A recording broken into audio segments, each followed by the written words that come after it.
galerinha já preparou o seu figurino caipira com muita chita, xadrez, né? Aquele toque especial, né? Pega lá o lápis de olho da mãe, coloca as pintinhas, os meninos da mesma forma, faz aquele bigodinho. E também começa aí a ensaiar os passozinhos, porque logo mais, né, no dia 24, comemora-se o dia que é o mais esperado do mês de junho, né? Mas o que é que isso tem a ver com a nossa aula, né? A aula que nós estávamos, né, decorrência desse mês todo. Nós estávamos falando sobre a Igreja Católica. Então, a Igreja Católica, ela é bastante importante nesse processo que introduz essa festa, né?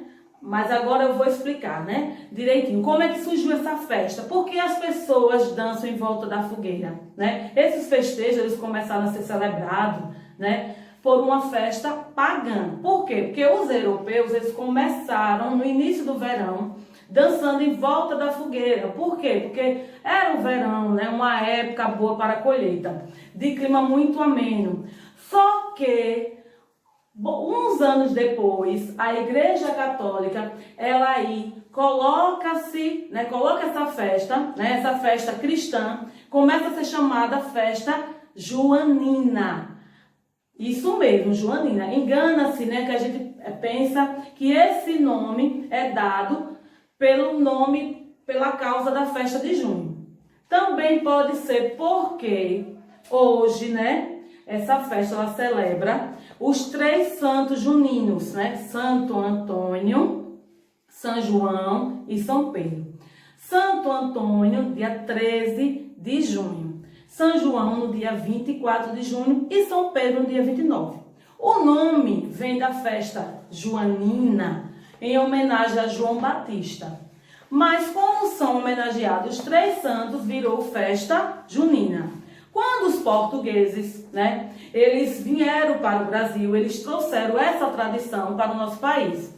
Só que aqui, né, o início do inverno é uma época favorável, né, para a colheita do milho, isso mesmo. O que é que o milho, né, ele nos proporciona? Belas comidas na nossa culinária. Pamonha, canjica, munguzá. Esses são alguns alimentos importantes, né, que não pode faltar na mesa nos dias, né, nos dias que antecedem, ou todo mês junino mesmo. Por quê? Isso, nesse período, no mês de junho, né, as plantações estão fartas, há uma fartura, né, de milho. Então, esses alimentos, né, essas comidas, né, elas são incorporadas dessa forma. Mas para que a gente entenda, né, no conteúdo que nós estávamos estudando relacionado à Igreja Católica, né, alguns eventos, algumas coisas que a Igreja Católica, sempre a Igreja Católica ela interferiu de alguma forma no cotidiano das pessoas. E as festas juninas não seria diferente, né? Lembra lá logo no início, quando eu falei, era uma festa o quê? Uma festa pagã, né? Hoje não. Hoje, a partir da igreja, ela incorpora, né, uma festa religiosa, né? Porque incorpora 3 santos do ciclo junino, né? E todo esse evento em torno desses santos, cada um com sua peculiaridade, né? Quando a gente fala de Santo Antônio, que ele é considerado santo casamenteiro, né? Por algumas tradições, algumas coisas relacionadas. Então, só que além dessas 3 datas, né? A data no dia 24, o dia 13, que é o dia de Santo Antônio, e o dia 29, que é de São Pedro. Tem também uma data bastante importante, que é o dia 21. Por quê? Porque nessa época, por volta desse dia, que acontece os solstícios de verão. Isso no hemisfério norte. E o do inverno, que é aqui no hemisfério sul, os solstícios de verão significa que o dia mais longo do ano, logo, né, os solstícios de inverno, é a noite mais longa do ano. Então, é por isso que tem algumas peculiaridades em relação a esse evento. né? Espero que vocês tenham um pouco entendido, né? E eu tenha passado realmente. Eu não dei uma aula relacionada à questão cultural, mas sim uma questão histórica do resgate e da importância de como a Igreja Católica ela faz com que esse evento, né? Essas festas, elas comecem a ser populares. Ou populares no sentido, né? Que tem muita gente que vai para os arraiais dançar, festejar, mas nem todos são católicos, né? São adeptos do catolicismo. Vão porque, além dessa questão religiosa, né? Ela começa a ser algo realmente popular. E essa popularidade a gente tem que dar, né, a vez à Igreja Católica, com algumas coisas que foram incorporadas nessa festa, que antes era uma festa o quê? Uma festa pagã. Tá certo? Foi entendido? Então, eu vou começar a corrigir as atividades. Qual é a atividade que a gente vai corrigir? A gente vai corrigir a atividade do dia 3, né, que foi uma atividade do livro. Se o tempo der, eu corrijo uma outra atividade que a gente não tinha corrigido ainda do livro, tá certo? Para a gente ver o tempo. Por quê? Porque todo o conteúdo do 7º ano é relacionado a algumas características da Igreja Católica, né? Que a gente iniciou com a Reforma Protestante, e aí a gente depois falou da Contra-Reforma, depois a gente falou algumas coisas que foram associadas, né, na Contra-Reforma, como a Companhia de Jesus e outras coisas também, tá certo? A gente falou também sobre a questão da religiosidade, mas partindo do princípio de alguns elementos na arte também. Olha, se a gente observar, a questão da Igreja Católica ela vai muito mais além da religiosidade, né? O capítulo passado que a gente estudou, o vídeo passado a gente falou sobre o barroco, né? A questão da religiosidade na Igreja Católica e também a da transformação, não só de características da religião, mas transformação na questão do ambiente também. E esse ambiente que a gente sai dos templos religiosos até mesmo a questão cultural, tá certo? Então vamos lá, né? A primeira questão, da página 334, vocês teriam que ler a questão com base num trecho de um texto aqui. Primeiro me falando, Maquiavel, Galileu, Descartes, Voltaire, vários pensadores e cientistas e escritores da época tão diferentes têm em comum, né? Esses são apenas alguns dos autores incluídos no índex. Vocês lembram, né, o que são os índex? Que eu já tinha falado nas aulas passadas, são uma relação de livros proibidos, que até a própria pessoas que faziam parte do clero, elas não tinham acesso, elas não podiam ler esses pensadores, né?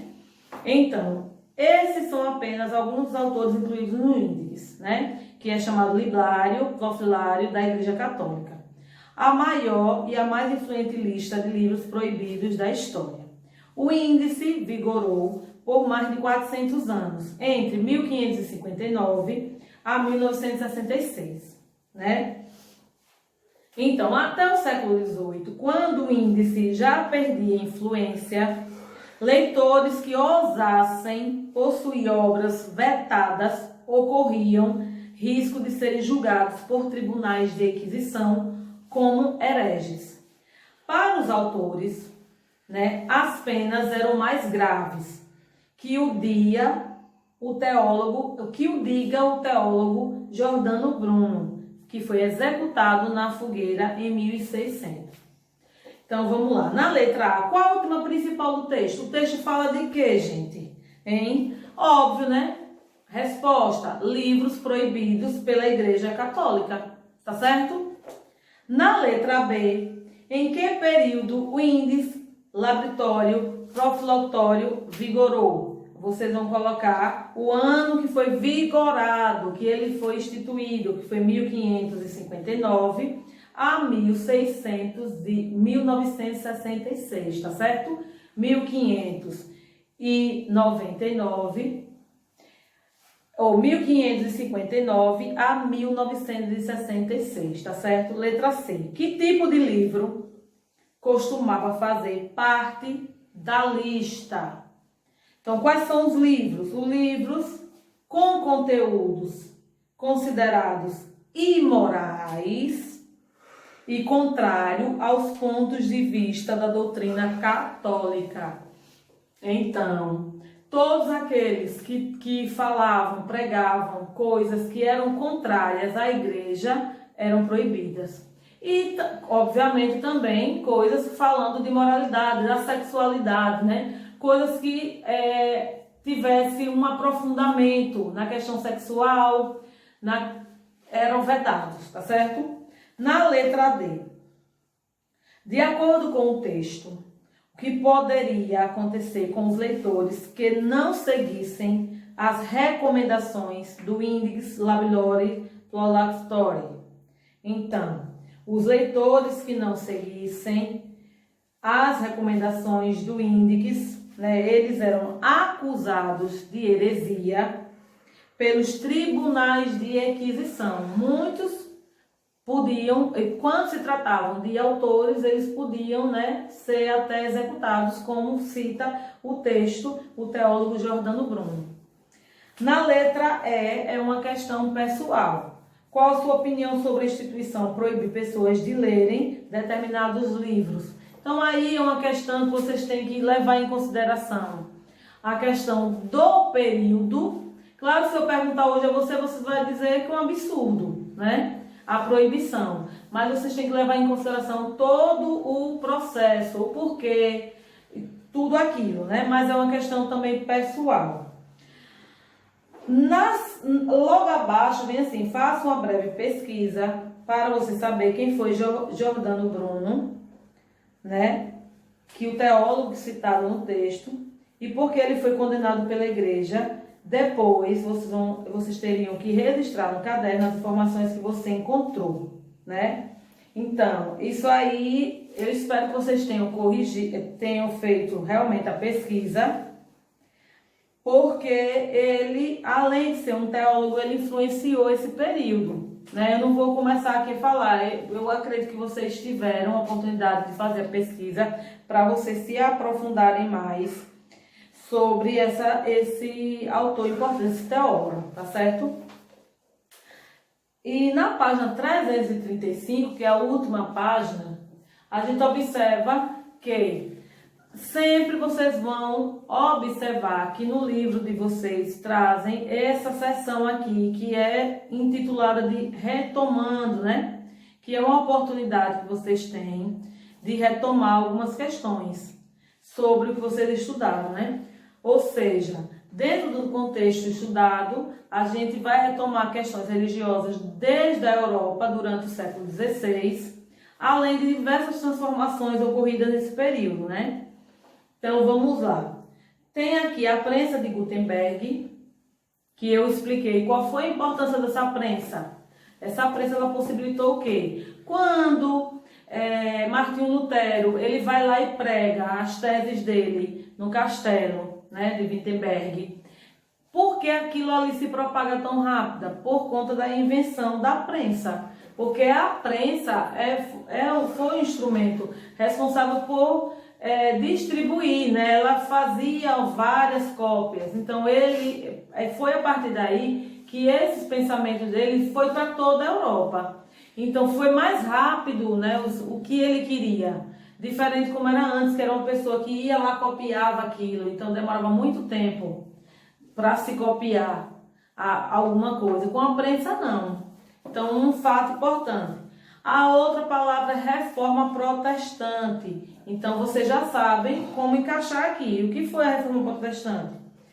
Depois, a contra-reforma. Tem Inquisição e tem Barroco, que eu até terminei de falar nesse instante. que foi um modelo, né, adotado pela Igreja Católica, que primeiro o objetivo era trazer, né, atrair de que forma? Atrair por conta da beleza, né, da beleza dentro dos templos. Então, vamos lá, né? Primeira, para vocês preencherem a lacuna. A primeira lacuna tá: a era um órgão da Igreja Católica responsável por combater heresias. Quem combatia heresias era o Tribunal de Inquisição, que as pessoas iam ser julgadas. Então, a resposta que vocês vão colocar é Inquisição. Né? Aqui não tem tribunal não, mas você sabe que é a mesma coisa, é Inquisição.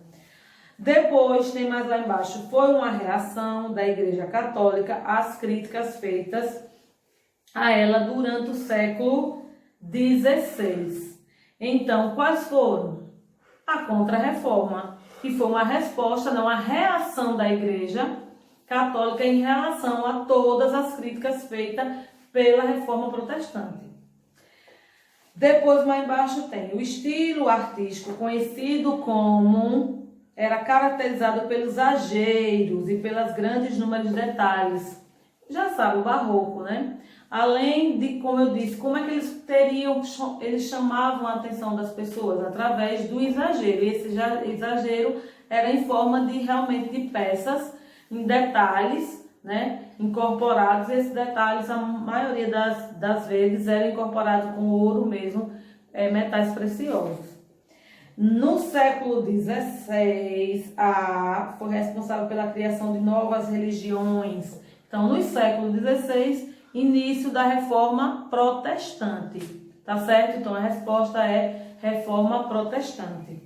E a última, que é contribuiu para que a produção de livros se tornasse mais rápidas e mais econômicas. Terminei de falar, que foi a prensa de Gutenberg, né? Que se não tivesse isso, os ideais, as ideias não seriam propagadas tão rapidamente.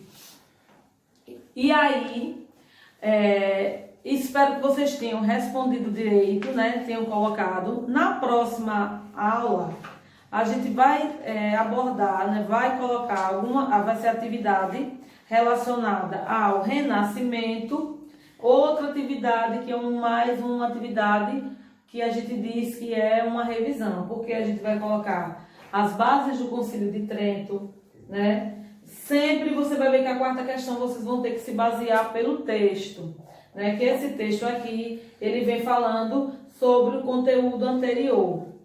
O Concílio de Trento, no documento que era conceder indulgências aos fiéis, isso, lembre, gente, voltem lá os vídeos, viu?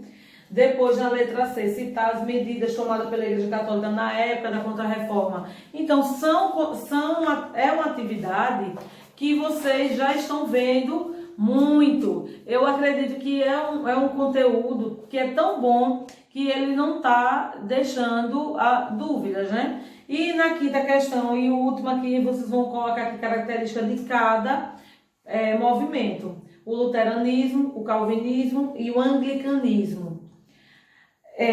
Todas essas foi faladas no início, logo no início dos primeiros videoaulas. E a sexta questão também, vocês vão ter que completar as informações com algumas palavras, né? Teocentrismo, o que é o teocentrismo? Anglicana, hereges, Leonardo da Vinci. Então, essa vai ser a atividade da próxima semana, né? Espero que vocês estejam também, né? Como eu iniciei o vídeo em clima, né? Um clima junino, porque independente dessa pandemia, né? Nós devemos, né? Exaltar essa cultura, uma cultura importante, não só para o nosso estado, né? Não só para o Nordeste, mas também para nós que somos povos brasileiros, tá certo? Então, até a próxima videoaula.